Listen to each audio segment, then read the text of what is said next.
Packing பார்க்கறதுக்கு ரொம்ப ஈஸியா இருந்தாலும், நம்ம பண்ற ஒரு சின்ன மிஸ்டேக்கா இருந்தா கூட அவுட்புட் நமக்கு கரெக்ட்டா வராது. அதுல நம்ம பண்ண வேண்டிய விஷயங்கள், என்ன விஷயங்கள் அவாய்ட் பண்ணலாம் அப்படிங்கிறதெல்லாம் பார்க்கலாம். ஃபர்ஸ்ட் இன்கிரீடியன்ட்ஸ் எல்லாத்தையும் கரெக்ட்டான மெஷர்மென்ட்ல எடுத்து வச்சுக்கணும். அது எல்லாமே பார்த்தீங்கன்னா, ரூம் டெம்பரேச்சர்ல மட்டும் தான் இருக்கணும்.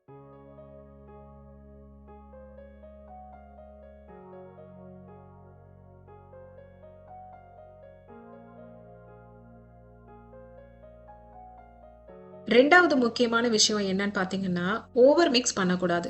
வெட் அண்ட் ட்ரை இன்கிரீடியன்ட்ஸ மிக்ஸ் பண்ணும்போது, ஒரு 4 டூ 5 டைம்ஸ் மிக்ஸ் பண்ணா போதும். அதுக்கு மேல அத மிக்ஸ் பண்ணோம் அப்டின்னா, கேக் ரொம்பவே ஹார்ட் ஆயிடும்.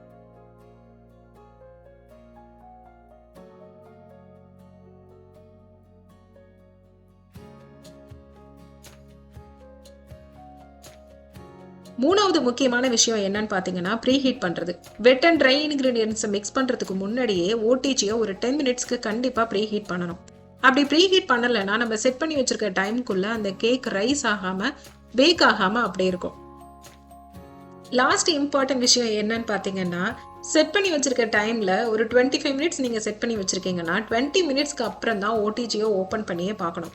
அதுக்கு முன்னாடி நீங்க ஓப்பன் பண்ணீங்கன்னா, மறுபடியும் டெம்பரேச்சர் குறைய ஆரம்பிச்சுரும். திருப்பி இன்னும் ஒரு எக்ஸ்ட்ரா ஒரு 10 மினிட்ஸ் நம்ம செட் பண்ணி வைக்கிற மாரி ஆயிடும். இன் பிட்வீன்ல ஓடிஜிய நம்ம ஓப்பன் பண்ணி பார்க்கவே கூடாது. இந்த மாரி சின்ன சின்ன மிஸ்டேக்ஸ் நம்ம அவாய்ட் பண்ணணும் அப்டின்னாலே நம்மளுக்கு பேக்கிங் கரெக்ட்டான அவுட்புட்ட குடுக்கும். இந்த இன்ஃபர்மேஷன் எல்லாத்தையும் நோட் பண்ணி வச்சுட்டு நெக்ஸ்ட் டைம் ஓடிஜில பேக் பண்ணி பாருங்க. உங்க அவுட்புட் எப்படி வந்தது அப்படிங்கிறத கமெண்ட்ல சொல்லுங்க.